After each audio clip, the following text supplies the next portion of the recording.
And I hope it is live. Do let me know in the chat section once.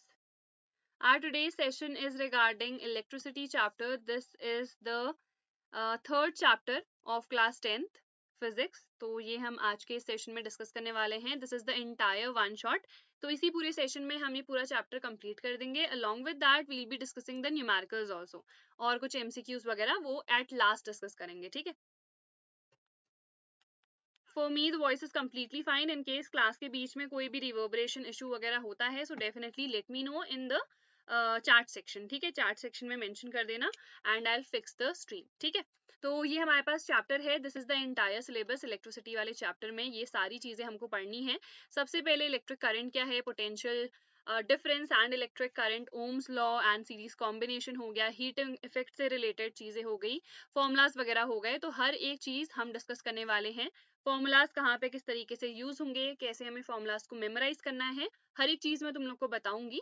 ये one shot सबसे पहले तुम लोग को फॉलो करना है. वन शॉट के बाद हमें क्या करना है, क्वेश्चन बैंक से क्वेश्चंस प्रैक्टिस कर सकते हो. प्रीवियस ईयर क्वेश्चन पेपर्स तो मोस्ट इंपॉर्टेंट है. लाइक किसी भी टॉपर से भी पूछ लेना, जो मोस्ट इंपॉर्टेंट चीज होती है वो हमारे पास होते हैं previous year question papers.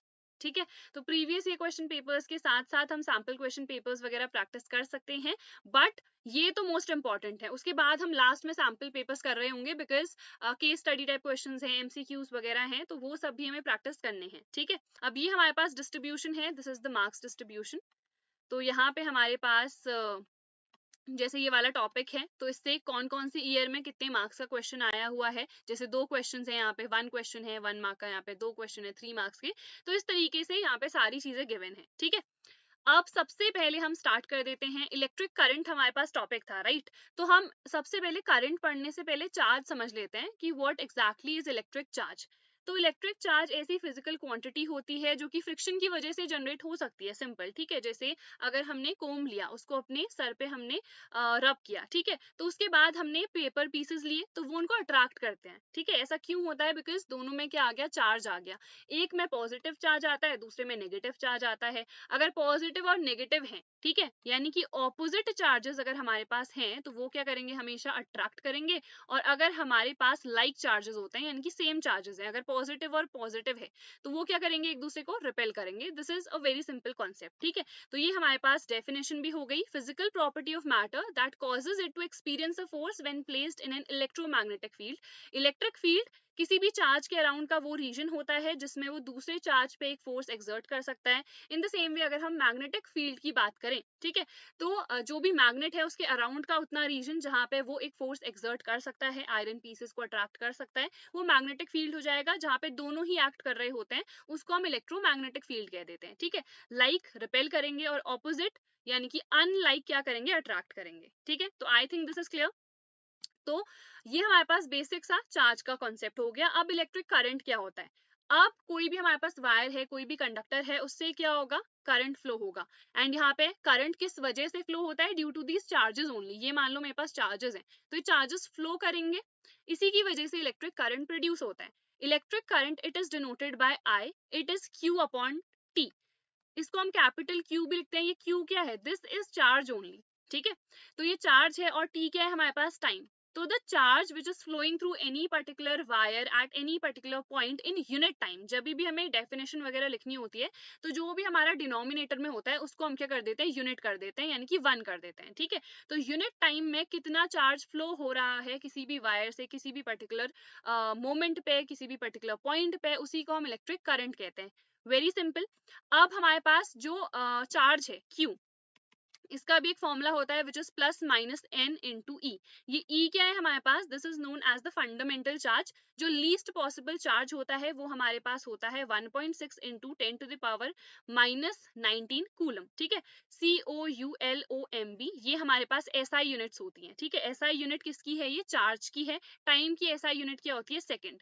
Which means अगर हम इलेक्ट्रिक करंट की यूनिट की बात करेंगे तो वो क्या हो जाएगा, कूलम पर सेकेंड. ये कूलम पर सेकेंड को ही हम एम्पियर भी कहते हैं, which means 1 ampere equals to 1 coulomb upon 1 second. ठीक है, तो 1 एम्पियर को अगर डिफाइन करना है, so 1 ampere is that current which is flowing through any particular wire. ठीक है, इन 1 सेकेंड. ठीक है, या फिर करंट भी कह सकते हैं, या फिर हम इस तरीके से भी डिफाइन कर सकते हैं that whenever 1 coulomb charge flows through any particular wire in 1 second, so जो इलेक्ट्रिक करंट वहां पे प्रोड्यूस होता है that is known as 1 ampere. I think this is clear. बहुत ही सिंपल सा हमारे पास कॉन्सेप्ट है। एन क्या है? N are the number of electrons, ठीक है। नंबर ऑफ इलेक्ट्रॉन्स अगर हमारे पास एक्सेस में है, कोई भी बॉडी नेगेटिवली चार्ज कब कहलाएगी? जब उसमें इलेक्ट्रॉन्स क्या होंगे? एक्सेस में होंगे। तो इलेक्ट्रॉन्स अगर एक्सेस में है तो उसमें नेगेटिव चार्ज आएगा, और जो भी नंबर होगा ये एन हमेशा 0, 1, 2, 3 एंड -1, -2 ऐसी वैल्यूज होंगी, विच मीन्स ये हमेशा क्या होगा? एक इंटीजर होगा, ठीक है, हमेशा एक इंटीग्रल वैल्यू होगी। इसी को हम क्वांटाइजेशन ऑफ चार्ज भी कहते हैं। क्वांटाइजेशन ऑफ चार्ज का मतलब होता है that charge on any particular substance is always an integral multiple of the fundamental charge. E हमारे पास फंडामेंटल ये जो ई है, सॉरी, ये हमारे पास फंडामेंटल चार्ज है, ठीक है। तो ये हमारे पास फंडामेंटल चार्ज है। अब इसी का इंटीग्रल मल्टीपल होगा, ठीक है। कोई भी फ्रैक्शनल वैल्यू नहीं हो सकती है, विच मीन्स 3/5 ऑफ ई, ऐसा चार्ज किसी भी ऑब्जेक्ट में कभी भी नहीं हो सकता है। तो आई थिंक दिस इज क्लियर। ये सब तो सिंपल है, समझ में आ गया होगा। -2e लेट सपोज है, ठीक है। तो नेगेटिव चार्ज होगा तो वो नेगेटिवली चार्ज बॉडी कहलाएगी। अगर यहाँ पे +2e हम कह रहे हैं तो वो पॉजिटिवली चार्ज बॉडी कहलाएगी, ठीक है।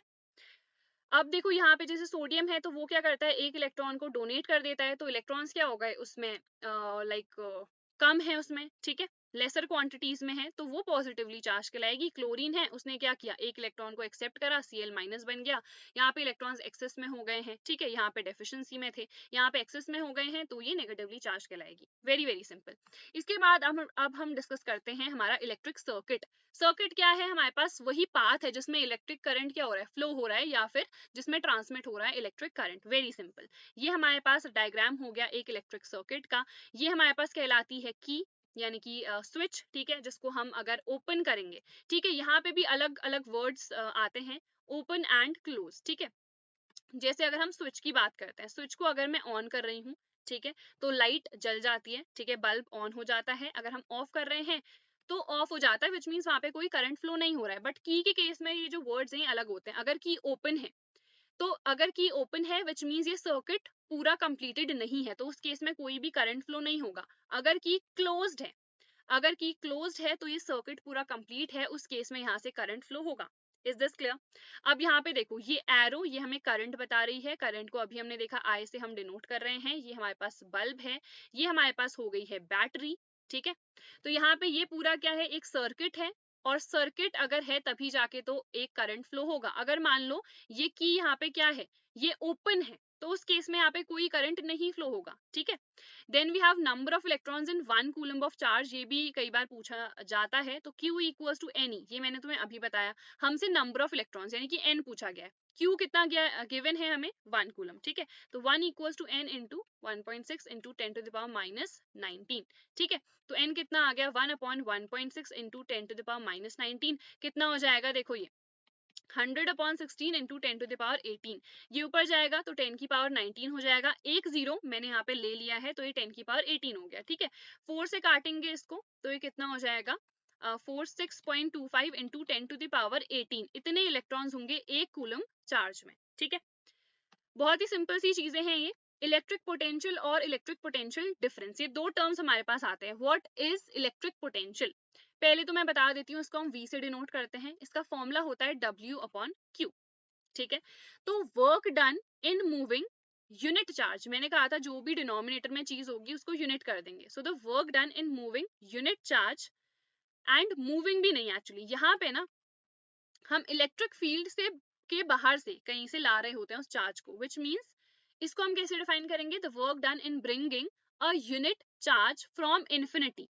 इलेक्ट्रिक फील्ड के बाहर का जितना रीजन होता है वो उसके लिए इन्फिनिटी कहलाता है, ठीक है। From infinity to any particular point inside the electric field. अभी मैंने बताया इलेक्ट्रिक फील्ड किसी भी चार्ज के अराउंड का ऐसा रीजन है जहां पे वो किसी दूसरे चार्ज को या तो अट्रैक्ट कर सकता है या फिर रिपेल कर सकता है, यानी कि उसमें एक फोर्स एक्सर्ट कर सकता है, ठीक है। तो यहाँ पे कितना वर्क डन हो रहा है एक चार्ज को उस इलेक्ट्रिक फील्ड के बाहर किसी भी पॉइंट से, यानी कि इलेक्ट्रिक फील्ड के बाहर का कोई भी पॉइंट इन्फिनिटी, तो इन्फिनिटी से उस पर्टिकुलर पॉइंट में लाने में कितना वर्क डन हो रहा है, उसी को इलेक्ट्रिक पोटेंशियल कहते हैं, ठीक है।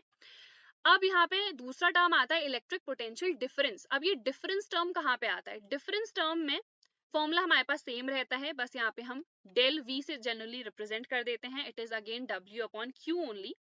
This is the work done in bringing this test charge और मूविंग दिस टेस्ट चार्ज। वैसे इसको टेस्ट चार्ज भी कहते हैं, ये तुम क्लास 12 में पढ़ोगे, अभी के लिए सिंपली इसको चार्ज ही बुलाओ, ठीक है।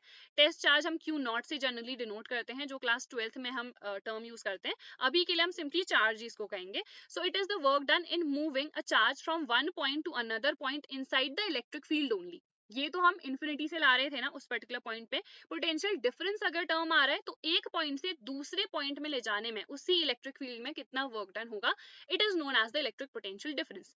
इलेक्ट्रिक पोटेंशियल डिफरेंस हमें फ्लो ऑफ करंट बताता है, ठीक है। तो अगर कोई एमसीक्यू आता है कि फ्लो ऑफ करंट हमें कौन सी क्वांटिटी बता रही होती है, so that is electric potential difference. अब ये फ्लो ऑफ करंट कैसे बताती है? फ्लो ऑफ करंट ये ऐसे बताती है कि जो हमारा करंट है ना वो हमेशा हाई पोटेंशियल से लो पोटेंशियल पे फ्लो होता है। High potential it is denoted by a positive sign and low potential it is denoted by a negative sign. Battery अभी हमने देखी, इस तरीके से हम बैटरी को बनाते हैं। तो ये जो बड़ा वाला हमने इधर पे वर्टिकल लाइन खींची है, ये पॉजिटिव होता है, जो छोटा वाला होता है वो नेगेटिव। तो करंट हमेशा कहाँ से फ्लो होगा? ये पॉजिटिव से नेगेटिव के टूवर्ड्स, यानी कि हाई पोटेंशियल से लो पोटेंशियल के टूवर्ड्स। जैसे कि अगर पानी हाइट पे है, ठीक है, तो वो ऑब्वियसली ऊपर हाइट से लो पे फ्लो होगा ना, उसी तरीके का यहाँ पे करंट का भी केस है, ठीक है। तो it is very very simple. अब इसकी यूनिट देख लेते हैं।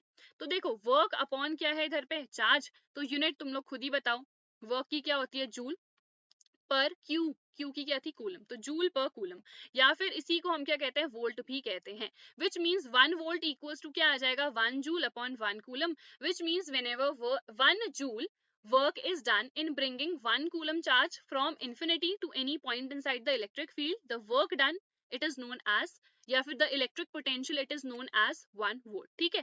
और 1 volt potential difference क्या हो जाएगा? when 1 joule work is done in moving a 1 coulomb charge from one point to another inside the electric field, then it is known as electric potential difference, ठीक है।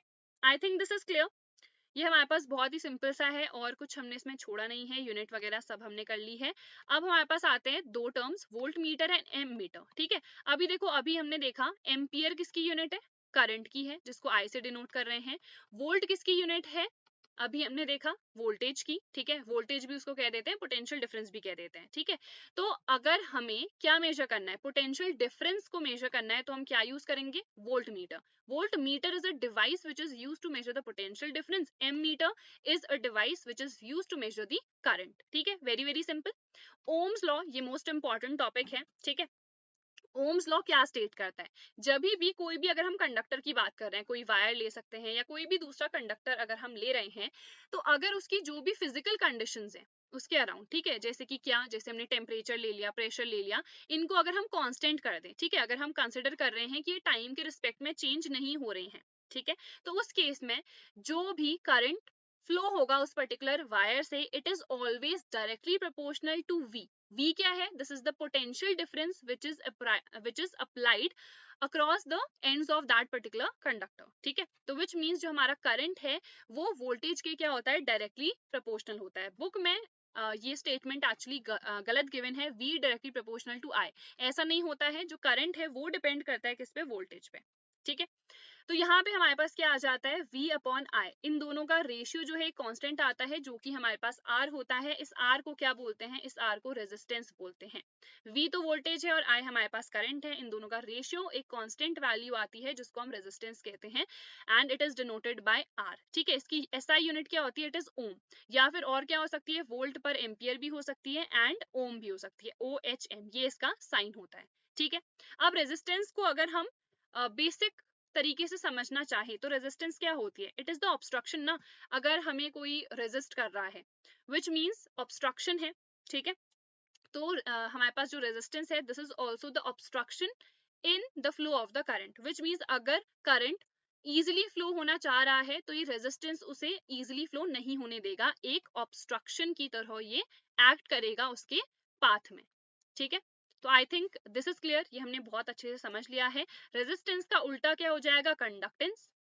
Which means conductance वो property होगी जो current को easily flow होने देगी, ठीक है। एंड इसकी यूनिट क्या आएगी? ओम इनवर्स, बिकॉज कंडक्टेंस और रेजिस्टेंस आपस में क्या होते हैं? उल्टे, रेसिप्रोकल होते हैं एक दूसरे के। तो 1 अपॉन ओम, इसको हम ओम इनवर्स कह सकते हैं, या फिर इसी को हम सीमेंस भी कहते हैं, ठीक है, तो सीमेंस कंडक्टेंस की क्या हो जाएगी, एसआई यूनिट हो जाएगी।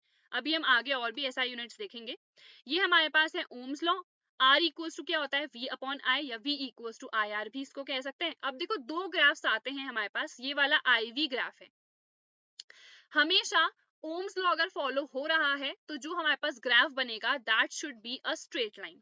अगर स्ट्रेट लाइन नहीं आ रही है उस केस में वो ओम्स लॉ को फॉलो नहीं करता है। ऐसे डिवाइसेस जो कि ओम्स लॉ को फॉलो करते हैं उनको ओमिक डिवाइसेस कहते हैं, ठीक है। और ऐसे डिवाइसेस जो नहीं करते हैं उनको नॉन ओमिक कह देते हैं। कुछ एग्जांपल्स अगर हम देखें तो डायोड्स होते हैं हमारे पास, ट्रायोड्स होते हैं, जो हमारे पास सोलर सेल हैं, ठीक है, और हमारे पास जो फोटो सेल्स होती हैं, ठीक है, ये सब हमारे पास नॉन ओमिक होती हैं, ठीक है। तो आई थिंक दिस इज क्लियर। तो ये हमारे पास नॉन ओमिक डिवाइसेस हो गए। यहाँ पे आर कांस्टेंट नहीं रहता है, ये चेंज होता रहता है।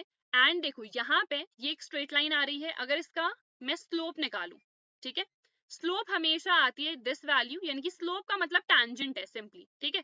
तो यहाँ पे अगर ये एंगल है मेरे पास, अगर हम टैंजेंट निकालना चाहे तो वो क्या होगा, this value upon this value, right.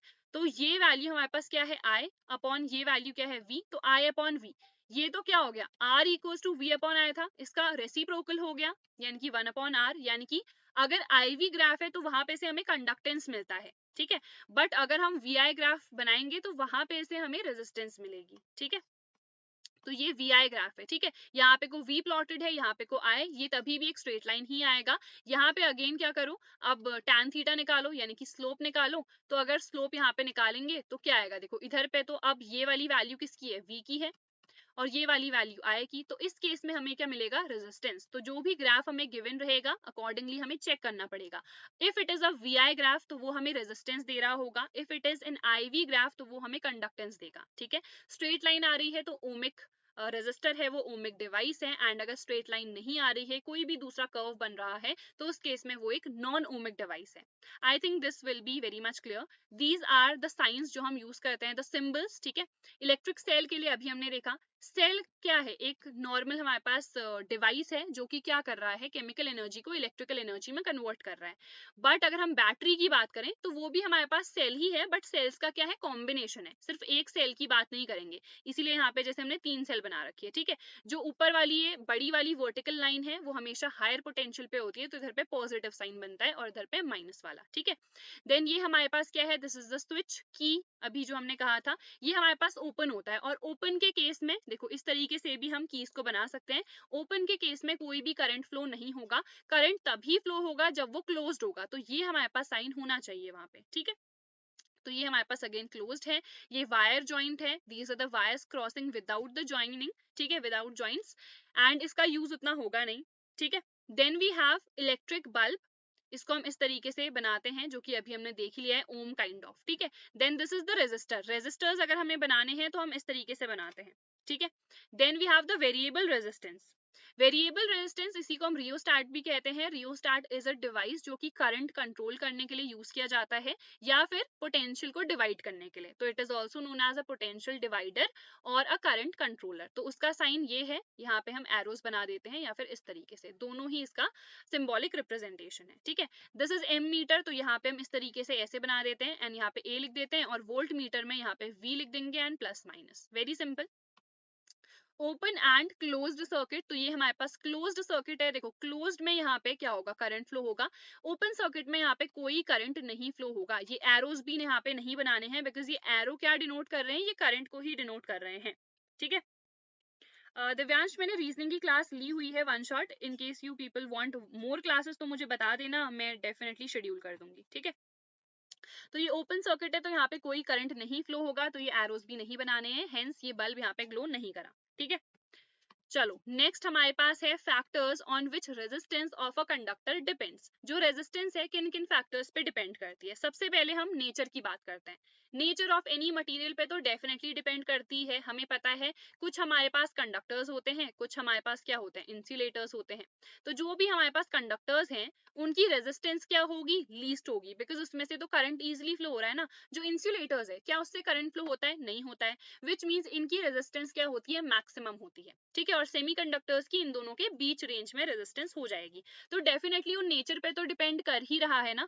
जैसे हमारे पास मेटल्स है तो these are the good conductors because उसमें क्या है, फ्री इलेक्ट्रॉन्स है।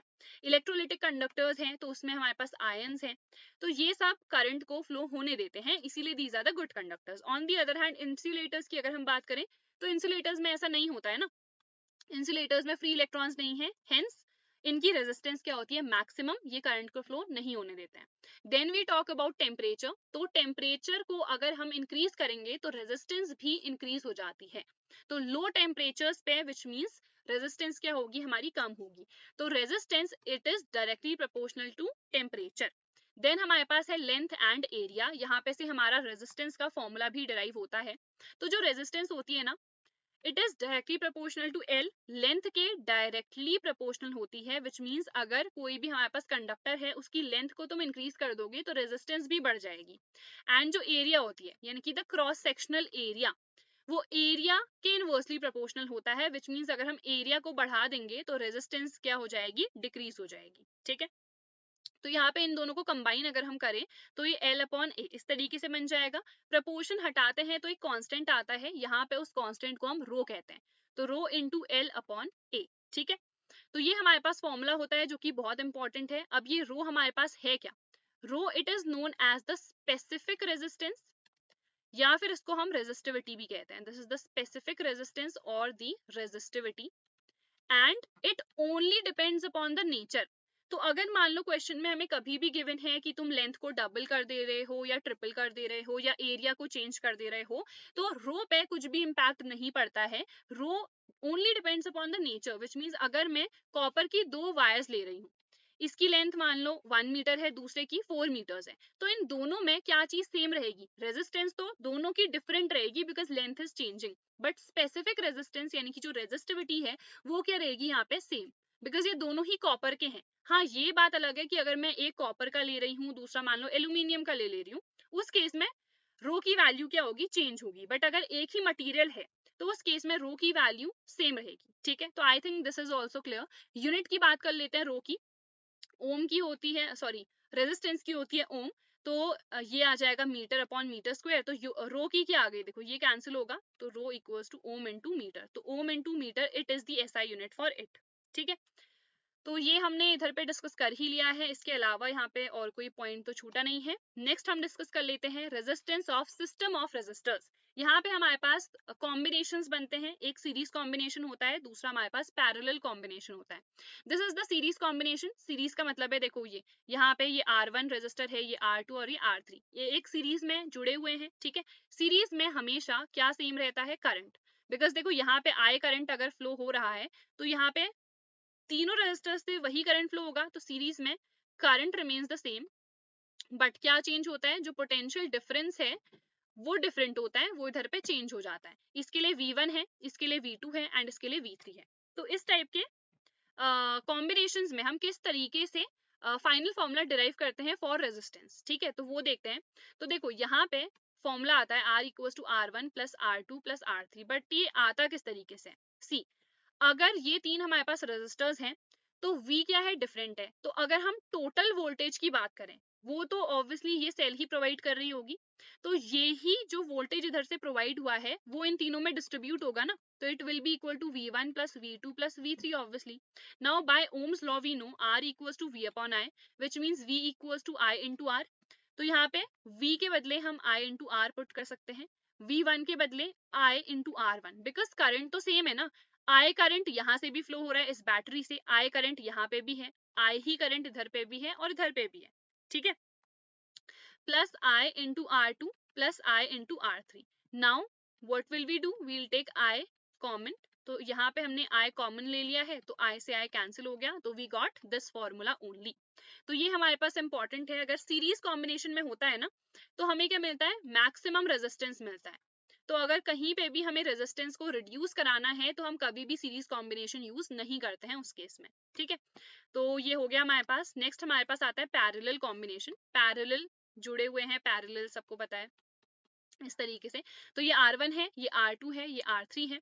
अब यहाँ पे देखो ये हमने अगेन एक बैटरी ले रखी है, यहाँ पे से क्या हुआ, करंट इसने प्रोवाइड किया, V वोल्टेज मान लो ये प्रोवाइड कर रहा है, ठीक है, this is the key, this is the M meter. तो यहाँ पे क्या है, तीनों का पोटेंशियल डिफरेंस यानी कि वोल्टेज क्या रहता है, सेम रहता है, बिकॉज दीज आर पैरेलल ना, तो जितना वोल्टेज इसका होगा उतना ही इसका भी होगा, उतना ही इसका भी होगा।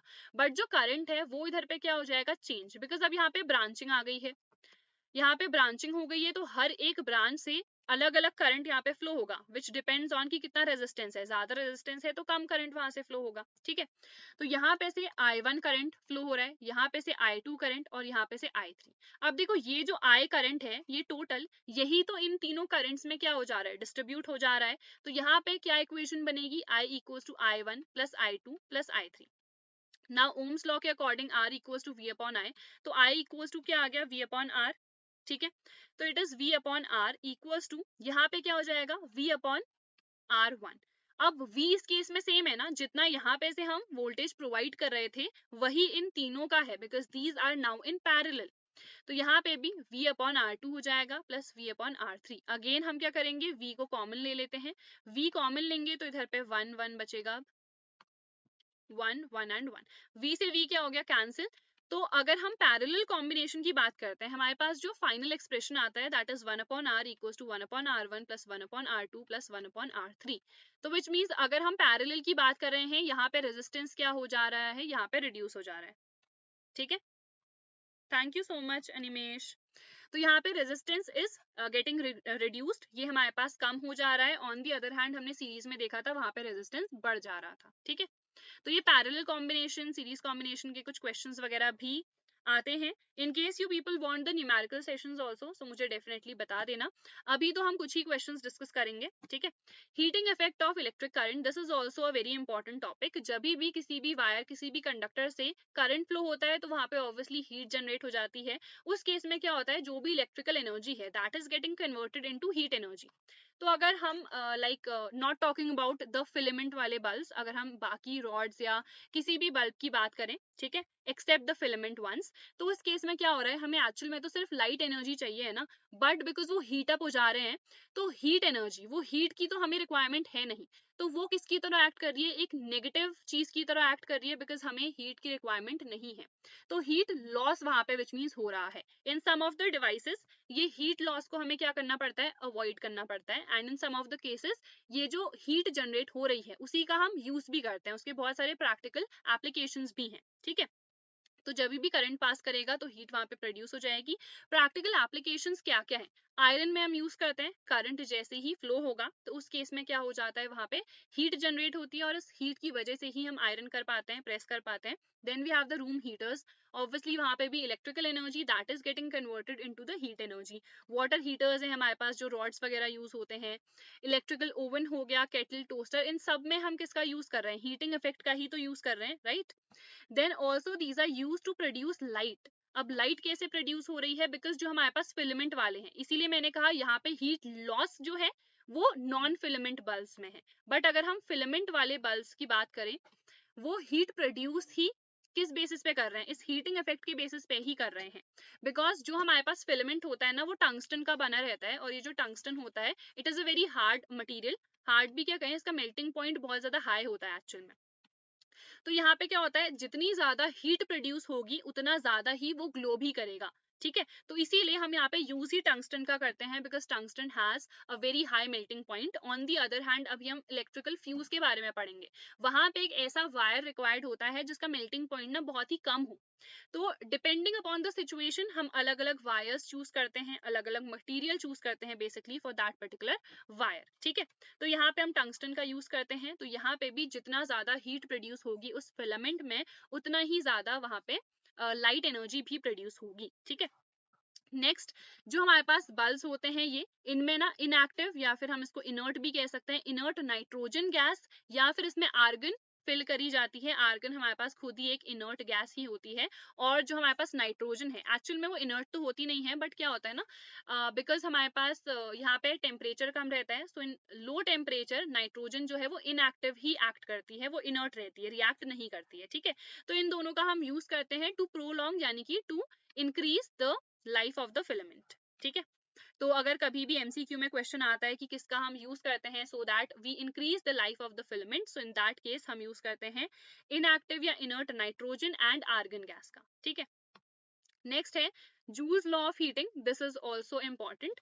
इसको पढ़ने से पहले हम थोड़ा सा इलेक्ट्रिकल एनर्जी पढ़ लेते हैं। Electrical energy it is also a form of energy, right, और इसको हम अलग अलग फॉर्म्स में चेंज कर सकते हैं, हीट एनर्जी में चेंज कर सकते हैं, लाइट एनर्जी में कर सकते हैं, किसी में भी हम चेंज कर सकते हैं। तो यहाँ पे हमने अभी एक चीज पढ़ी थी which was that V equals to W upon Q, ये पढ़ा था, राइट। वर्क एंड एनर्जी ये इक्विवेलेंट ही होते हैं, ठीक है। तो V equals to E upon Q भी हम लिख सकते हैं। अब E हमारे पास क्या आ जाएगा, V into Q, and we had another formula I equals to Q upon T, तो Q equals to I into T आ गया, तो यहाँ पे E इक्वल्स टू VIT। तो इलेक्ट्रिकल एनर्जी का फॉर्मूला भी यही होता है, अगर हम वर्क की बात करें उसका फॉर्मूला भी यही होता है विच इज VIT। इसको हम चेंज भी कर सकते हैं by the help of the Ohm's law, R equals to V upon I होता है। बस इंटरचेंज करते रहने हैं सारे फॉर्मूलाज, अगर तुम्हें लर्न होंगे तो इजीली कोई फॉर्मूला अगर तुम्हें नहीं भी याद है तो तुम खुद से वहां पे डिराइव कर सकते हो, ठीक है। तो जैसे यहाँ पे है तो V इक्वल्स टू IR में पुट कर सकती हूँ, तो ये फॉर्मूला क्या बन जाएगा, I स्क्वायर RT, ठीक है। ऑन दी अदर हैंड अगर मैं कहूँ I इक्वल्स टू क्या होगा, तो V अपॉन R होगा, तो W इक्वल्स टू क्या आ जाएगा इधर पे, it will B V square upon R into T।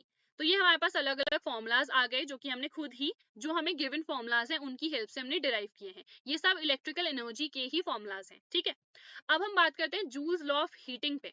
तो जूल्स लॉ ऑफ हीटिंग यही हमें बताता है कि कितनी हीट प्रोड्यूस होगी जब भी करंट फ्लो हो रहा है, जितना ज्यादा करंट फ्लो होगा उतनी ज्यादा हीट प्रोड्यूस होगी।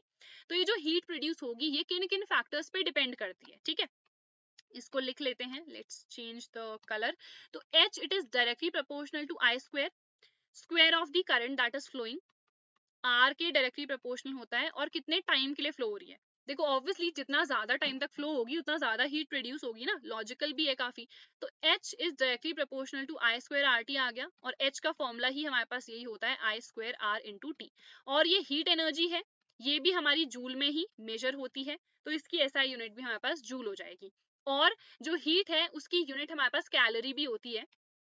तो कई बार ये भी अगर पूछ लिया जाए तो एक कैलोरी में होते हैं 4.18, या फिर इसको हम अप्रोक्सीमेशन में 4.2 जूल भी कह देते हैं। तो अगर मान लो जूल में आंसर आया है, मुझे कैलोरी में चेंज करना है, तो क्या करना पड़ेगा, 4.18 से डिवाइड करना पड़ेगा उस केस में, बिकॉज 1 जूल कितना हो जाएगा, 1 अपॉन 4.2 कैलोरीज, ठीक है। तो ये हमारे पास जूल्स लॉ ऑफ हीटिंग हो गया which is very simple again. फिर हमारे पास आता है इलेक्ट्रिक फ्यूज। अभी मैंने बताया था कि इसको भी हम डिस्कस करेंगे। इलेक्ट्रिक फ्यूज होता क्या है, सबके घरों में फ्यूज लगे होते हैं, that is a safety device, ठीक है। ये हमारे पास क्या होता है, सेफ्टी डिवाइस होता है। अब ये कैसे होता है सेफ्टी डिवाइस, जब भी करंट बहुत ज्यादा फ्लो होने लग जाता है, शॉर्ट सर्किटिंग की वजह से हो सकता है, ओवरलोडिंग की वजह से हो सकता है, करंट अगर बहुत ज्यादा फ्लो होने लग गया है और जो हमारे डिवाइसेस हैं वो उतना ज्यादा बियर नहीं कर सकते हैं, मान लो उसकी मैक्सिमम लिमिट जो वो बियर कर सकता है वो 5 एम्पियर ही है, ठीक है। तो अगर इससे ज्यादा का करंट फ्लो होने लग जाएगा तो ये फ्यूज क्या हो जाता है, मेल्ट हो जाता है। अब ये मेल्ट क्यों होता है और ये किस प्रिंसिपल पे एक्ट करता है, तो ये जूल्स लॉ ऑफ हीटिंग पे ही एक्ट करता है। कैसे करता है, अभी हमने देखा ज्यादा करंट फ्लो होगा तो उतनी ज्यादा हीट प्रोड्यूस होगी। तो इलेक्ट्रिक फ्यूज में हम ऐसा ही वायर चूज करते हैं जिसका मेल्टिंग पॉइंट कम हो। मेल्टिंग पॉइंट अगर कम होगा तो अगर हीट प्रोड्यूस हो जाएगी तो वो मेल्ट हो जाएगा, राइट। तो यहाँ पे भी वही चीज है कि it is a safety device which works on the principle of Joule's law of heating. Whenever the current it exceeds a particular limit, so in that case this wire it melts and hence जो circuit है वो break हो जाता है। देखो अगर मान लो ये मेरे पास वायर है, अभी हमने इलेक्ट्रिक सर्किट देखा, अब क्या हुआ, बीच से वायर ब्रेक हो गई तो सर्किट तो ब्रेक हो गया ना, तो क्या करंट फ्लो होगा, नहीं होगा, एंड हेंस वो अप्लायंस बच गया, ठीक है। तो ये ही हमारे पास सिंपल सी चीज है। अब इसमें हम कौन सा मटेरियल यूज करते हैं, तो हम एक अलॉय यूज करते हैं लेड और टिन की। PB is lead and SN is tin, ठीक है। तो इसका लो मेल्टिंग पॉइंट होना चाहिए, हमेशा सीरीज में जोड़ा जाता है विद द लाइव वायर। हमारे पास 3 वायर्स होती हैं, live, neutral and earth wire. Neutral पे क्यों नहीं जोड़ते हैं और लाइव पे क्यों जोड़ते हैं, बिकॉज लाइव हमारे पास 220 वोल्ट पे होता है और न्यूट्रल 0 वोल्ट पे होता है, ठीक है। तो अगर हम न्यूट्रल से जोड़ेंगे, तो न्यूट्रल से जोड़ा हमने, तो फिर भी क्या होगा, इवन भले ही वो वायर मेल्ट हो चुका है, कनेक्शन हट चुका है, बट अगर वो लाइव वायर से नहीं जुड़ा हुआ है तो वो डिवाइस फिर भी एक हायर पोटेंशियल पे है ना, which is 220 volts, and hence हमें क्या करना होता है, हमेशा लाइव वायर पे ही जोड़ना पड़ता है, सो दैट लाइव वायर पे जोड़ा है, वो फ्यूज मेल्ट कर गया, अब वो लाइव वायर जो है वो 220 वोल्ट पे कनेक्टेड नहीं है ना, हेंस वो डिवाइस अब कंप्लीटली सेफ है, इसलिए हमेशा हम लाइव वायर पे ही जोड़ते हैं। ठीक है, इसकी रेजिस्टिविटी ज्यादा होनी चाहिए। तो अगर तुमसे पूछा जाए what are the good conditions और what are the conditions for a good fuse wire, ठीक है, तो हमारे पास सबसे पहला, it should have a low melting point and it should have high resistance और हाई रेजिस्टिविटी, सो दैट जैसे ही उसमें एक लिमिट से ज्यादा करंट फ्लो हो जाए वो मेल्ट हो जाए। ठीक है, कॉपर या फिर एल्यूमिनियम का हम यूज नहीं करते हैं, बिकॉज इनका एक तो हाई मेल्टिंग पॉइंट होता है एंड इनकी लो रेजिस्टिविटी होती है। ठीक है, the current capacity of fuse is slightly higher than that of the appliance। अगर मान लो appliance से जो current flow हो रहा है that is 4.5 एम्पियर, ठीक है, तो उसमें से हम इससे ज्यादा की ही वैल्यू लेते हैं, तो 5 एम्पियर का हम फ्यूज वायर लेंगे। ठीक है, और इसको हम क्या कहते हैं, सेफ लिमिट कह सकते हैं, safe limit of the current. तो अगर 5 एम्पियर से ज्यादा का इसमें से करंट फ्लो होने लग जाएगा तो वो मेल्ट हो जाएगा। ठीक है, I think this is clear. चलो नेक्स्ट हमारे पास क्या आ गया है, लास्ट टॉपिक है इलेक्ट्रिक पावर, हम डिस्कस करने वाले हैं। पावर क्या होती है, पावर का फॉर्मूला होता है वर्क अपॉन टाइम या फिर energy upon time. So power can be stated as the work done in unit time and it can also be stated as the electrical energy that is used in unit time. ठीक है, या फिर ऐसे भी कह सकते हैं the electrical energy dissipated, dissipated मतलब वेस्टेड भी कह सकते हैं। ठीक है, या फिर ऐसे भी कह सकते हैं कि the electrical energy that got converted into light energy या heat energy in unit time, उसको भी हम इलेक्ट्रिक पावर कहेंगे। जो भी डेफिनेशन सही लगती है उसको तुम यूज कर सकते हो। ठीक है, बेस्ट वैसे ये रहेगी that the energy used in unit time that is known as the electric power, सबसे सिंपल डेफिनेशन है हमारे पास। ठीक है, अब देखो एनर्जी का अभी हमने फॉर्मूला पढ़ा था, VIT था, I स्क्वायर RT था and V square upon RT था। तो टाइम से डिवाइड करेंगे तो टाइम से टाइम कैंसिल, तो पावर क्या आ जाएगा, V इंटू आई, यानी कि potential difference into the current, and I square R आ जाएगा and V square upon R आ जाएगा, बिकॉज ये टाइम डिनोमिनेटर में है तो टाइम हर केस में क्या हो जाएगा, कैंसिल आउट हो जाएगा। तो ये तीन फॉर्मुलाज हैं, these are very very important, इनका हम यूज कर रहे होंगे। ठीक है, तो ये इलेक्ट्रिक पावर हो गई। पावर की एसआई यूनिट क्या होती है, पावर की एसआई यूनिट होती है वॉट। वैसे तो हमारे पास देखो जूल पर सेकंड भी आ जाएगी, वो भी करेक्ट है, एंड इसकी वॉट होती है जिसको हम कैपिटल W से डिनोट करते हैं। ठीक है, और क्या होती है, किलो वॉट भी हो सकती है, 1 किलो वॉट में 1000 वॉट होते हैं। हॉर्स पावर भी होती है, हॉर्स पावर, एक हॉर्स पावर में 746 वॉट्स होते हैं। ठीक है, तो ये हमारे छोटे छोटे क्वेश्चंस हैं जो आ सकते हैं। जो मोस्ट इंपॉर्टेंट है ना वो 1 किलोवाट आवर है, इसको हम 1 यूनिट भी कहते हैं। जो हमारे घर में बिल्स आते हैं, इलेक्ट्रिसिटी बिल्स, वो इस यूनिट के बेसिस पे ही आते हैं। ठीक है, अब ये जो ऐसा यूनिट होती है ना, ये पावर की नहीं है, many students they get confused, ये इलेक्ट्रिकल एनर्जी की होती है। कैसे होती है, power equals to energy upon time होता है, तो एनर्जी इक्वल्स टू क्या हो जाएगा, पावर इनटू टाइम। पावर की यूनिट क्या है, किलोवाट हमने कहा, और टाइम की यूनिट आर भी तो हो सकती है ना, वैसे तो जनरली एसआई यूनिट सेकंड होती है बट आर भी तो हो सकती है। तो ये 1 किलोवाट आर किसकी यूनिट आ गई, एनर्जी की। इसको अगर मुझे चेंज करना है किसमें, जूल में, तो कैसे करेंगे, बिकॉज हमारे पास एनर्जी की एसआई यूनिट तो जूल होती है। तो यहाँ पे इट विल बी 1000 वॉट, एक घंटे में 60 मिनट्स होते हैं, हर एक मिनट में 60 सेकंड्स होते हैं, तो ये सेकंड्स में चेंज हो गया। ठीक है, तो ये कितना आ गया, 3.6 into 10 to the power 6 watt into second, watt into second ही हमारे पास क्या होता है, जूल भी होता है। तो एक किलो वॉट आवर में 3.6 into 10 to the power 6 joules होते हैं। Is it clear? And 1 kilowatt hour को हम डिफाइन कैसे करेंगे, it is the electrical energy which is like electrical energy consumed whenever 1 kilowatt hour power it is used in 1 hour। तो जो भी हमारे पास इलेक्ट्रिकल एनर्जी यूज हुई है वो 1 किलोवाट आवर कहलाएगी। ठीक है, और 1 वॉट आवर क्या होगा हमारे पास, इट विल बी, देखो 1 वॉट, वॉट तो ऐसे ही रहा, ये 60 इंटू 60 सेकेंड्स हो जाएगा, तो 3600 वॉट इंटू सेकेंड आ गया, यानी कि एक वॉट आवर में 3600 क्या हो गए, जूल्स हो गए। ठीक है, इस तरीके से जो भी चीज तुमसे पूछी जाएगी उसको हम चेंज कर सकते हैं इजीली। तो ये पूरा चैप्टर हमारे पास कंप्लीट हो गया है, like just in 39 minutes we completed the chapter. अब कुछ हम यहाँ पे क्वेश्चंस कर लेते हैं। ठीक है, the maximum resistance which can be made using 4 resistor each of 1 by 2 resistance। देखो 4 है तो मैंने बताया था मैक्सिमम अगर कभी भी चाहिए है तो बिल्कुल सीरीज चाहिए हमको, पैरेलल तो चाहिए ही नहीं है, ठीक है। तो इन चारों को क्या कर दो, ऐड कर दो, कितना आ जाएगा 4/2, यानी कि कितना आ गया ये 2 ओम। तो ए ऑप्शन यहाँ पे करेक्ट हो जाएगा, ठीक है। यूनिट ऑफ इलेक्ट्रिकल पावर में ऑल्सो बी एक्सप्रेस्ड एज, देखो P equals to V into I हमने पढ़ा था, तो वोल्ट एम्पियर कह सकते हैं, तो ए ऑप्शन करेक्ट हो जाएगा। वॉट इंटू सेकेंड तो जूल है जो कि एनर्जी की है, किलोवाट आवर अगेन हमारे पास एनर्जी की है, and then we have joule into second. तो ये कहीं से भी इलेक्ट्रिक पावर की यूनिट नहीं बन रही है, ठीक है।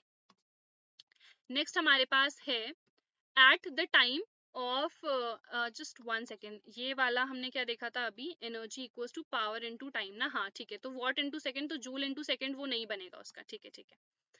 At the time of short circuit the electrical current in the circuit, अभी मैंने बताया था शॉर्ट सर्किटिंग की वजह से क्या हो सकता है, कई ऐसी कंडीशन आ सकती है कि करंट बहुत ज्यादा फ्लो होने लग जाए, बहुत ज्यादा फ्लो होगा तो हमने कहा फ्यूज मेल्ट हो जाएगा। तो शॉर्ट सर्किट में क्या होता है, करंट इट इंक्रीजेस हेविली, बहुत ज्यादा बढ़ जाता है, ठीक है।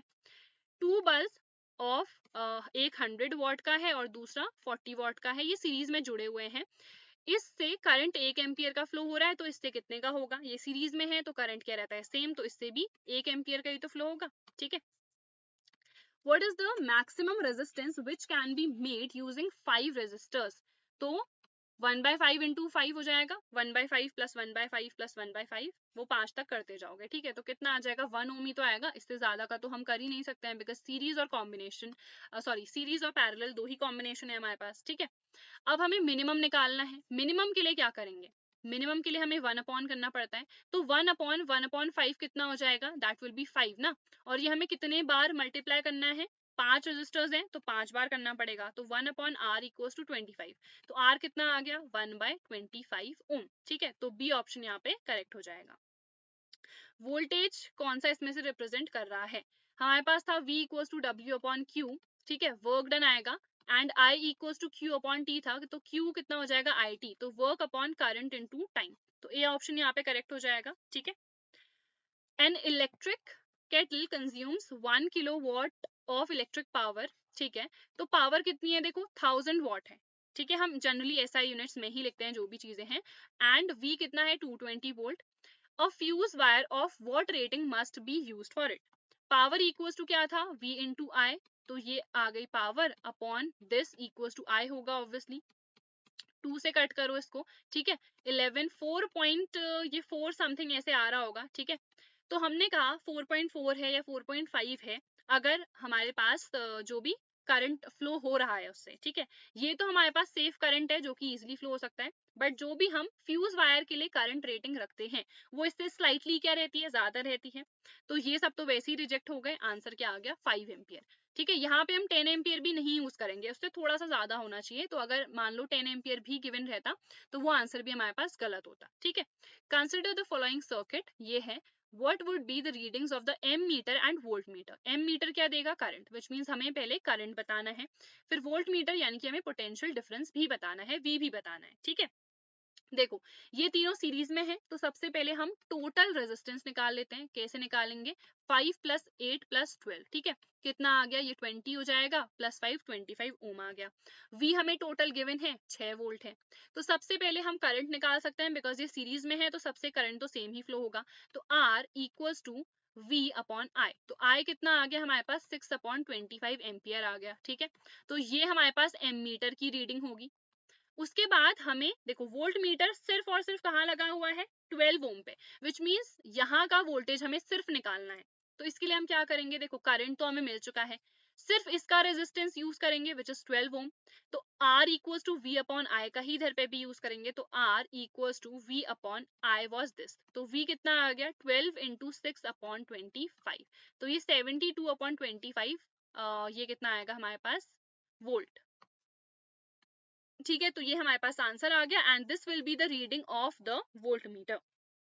Is it clear, I hope इसमें तो कुछ भी डाउट नहीं होगा, ठीक है। तो ये हमारे पास 2.88 वोल्ट अप्रोक्सीमेटली आ जाएगा, वैसे तो यहाँ तक भी छोड़ सकते हो, अदरवाइज लिखना चाहो तो डेसिमल में भी आंसर लिख सकते हो, ठीक है।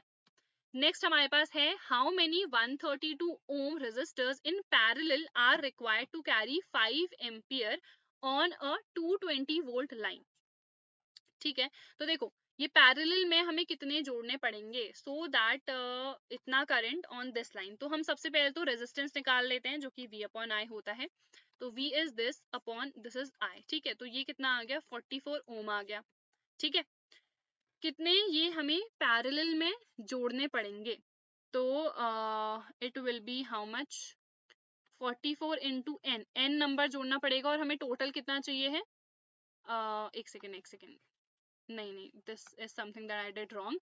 हमें 1 अपॉन पैरेलल गिवन है ना, तो 1 upon r equals to 1 upon r1 plus 1 upon r2 and so on, इस तरीके से रहता है ना। तो 1 अपॉन r, टोटल हमें 44 गिवन है और कितने इतने ओम के हमें जोड़ने पड़ेंगे ये पूछा गया है ना। तो इट विल बी 132। अब यही जोड़ते जाना है, कितने जोड़ने हैं हमें पता नहीं है, तो लेट्स सपोज हमें n जोड़ने हैं, वही नंबर हमें बिकॉज निकालना है। तो 1/44 इक्वल्स टू 1/132 इंटू n हो जाएगा। तो n क्या आ जाएगा 132 upon 44, that will be how much 3 आ जाएगा ये, हाँ। तो n कितना आ गया हमारे पास 3, ठीक है। अगर ये नॉर्मल MCQs में है वहां पे अगर तुम मिस्टेक करते सीरीज वाला फॉर्मूला अगर यूज करते तो आंसर तो हमारा आ ही जाता, बट अगर ये मान लो 2 या 3 नंबर में पूछा गया है तो प्रॉपरली हमें एक्सप्लेन भी करना पड़ेगा, ठीक है। I think this is clear, ठीक है। तो इसीलिए हमने 1 अपॉन आर, बिकॉज ये पैरेलल में पूछा गया था तो 1 अपॉन आर वाली ही चीज इधर पे यूज कर रखी है, ठीक है। आई hope this is clear. Last question हम आज के सेशन का कर लेते हैं। तो ये वाला हमारे पास है, how would you join 3 resistors each of resistance 9 ohm so that the equivalent resistance of the combination is 13.5 ohm and 6 ohm। तो इसको हमें देखना है कि किस तरीके से हम कर सकते हैं। देखो 13.5 हम कैसे करेंगे, 3 रेजिस्टर है ना, तो 9 9 एंड 9, ठीक है। तो हमारे पास देखो यहाँ पे क्या क्या है, 1 अपॉन 9 प्लस 1 अपॉन 9 अगर मैं करती हूँ तो ये 2 अपॉन 9 आ जाएगा, ठीक है। तो r डैश कितना आ जाएगा 9/2, that will be how much 4.5 ओम, ठीक है।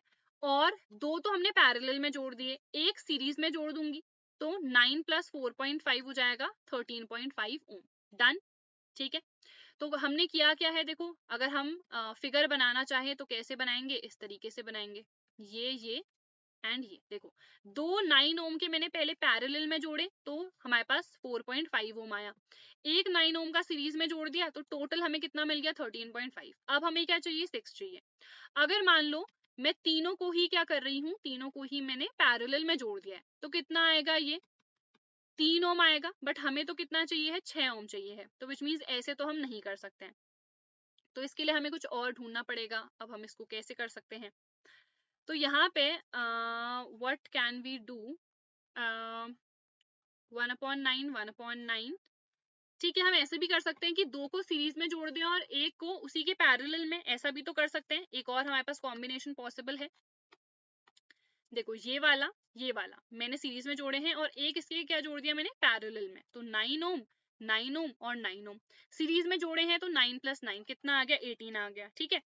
अब देखो क्या हुआ, यहाँ पे ये हमने इसके पैरेलल में जोड़ दिया है, तो 1/18 प्लस 1/9 यही तो हमें टोटल क्या देगा, रेजिस्टेंस देगा, ठीक है। तो विच मीन्स यहाँ पे हमारे पास कितना आ जाएगा 18, 1 plus it will B 9 into 2, तो 3 अपॉन क्या आ गया 18 आ गया, ठीक है। तो ये 1/6 आ गया, तो रेजिस्टेंस मुझे कितनी मिल गई 6 ओम की मिल गई।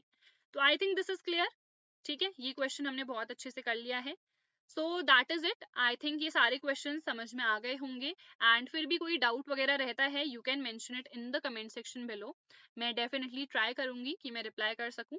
एंड इस वीडियो को ज्यादा से ज्यादा क्लास 10th के बच्चों के साथ शेयर करना, सो दैट उन लोग को भी उनकी हेल्प हो सके। एंड ऐसे ही जितने भी हमारे पास चैप्टर्स हैं फिजिक्स में, केमिस्ट्री में, हम उन सबको कंप्लीट कर लेंगे, ठीक है। So that is it for our today's lecture, I hope this lecture was useful for you.